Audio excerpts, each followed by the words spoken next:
আমার হাতে যে এই 1 গামলা মাংস আছে, এটার একটা রহস্য আছে, তোমাদেরকে অবশ্যই শেয়ার করব, সঙ্গে থাকো।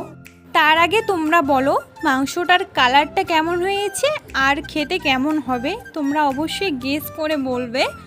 আমি রান্না করেছি, আমি সাধারণত সব সময় রান্না করি না, হঠাৎই করি যখন মন চায়, তাছাড়া মাই রান্না করে।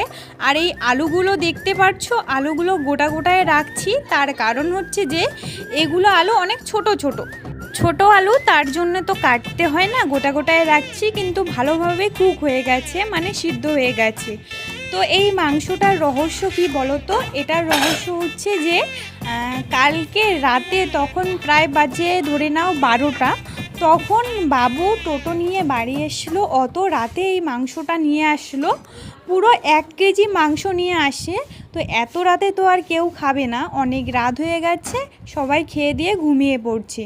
তো তখন কি করা যায়, মাথায় কোনো বুদ্ধি আসছিল না। তারপর কি করছে মা, হলুদ দিয়ে একটু হালকাভাবে ভেজে রাখছে। আমাদের তো আর ফ্রিজ নেই যে ফ্রিজের মধ্যে রাখবে। তো আমি এখন খাবো, বাড়ির সবারই খাওয়া হয়ে গেছে, সবাইকে খেতে দিয়ে তারপর আমি এখন খাবো। খেয়ে দেখি কেমন হয়েছে, তোমাদেরকেও জানাবো কেমন হয়েছে। এই যে মাংস, একটু ঝাল কম দিয়েছি, বাড়িতে সবাই ঝাল কম খায়। ফার্স্ট বাইট তোমাদের জন্য। অনেক মজার হয়েছে। ভিডিওটা যদি ভালো লাগে অবশ্যই লাইক কমেন্ট শেয়ার করে দিবে। টাটা।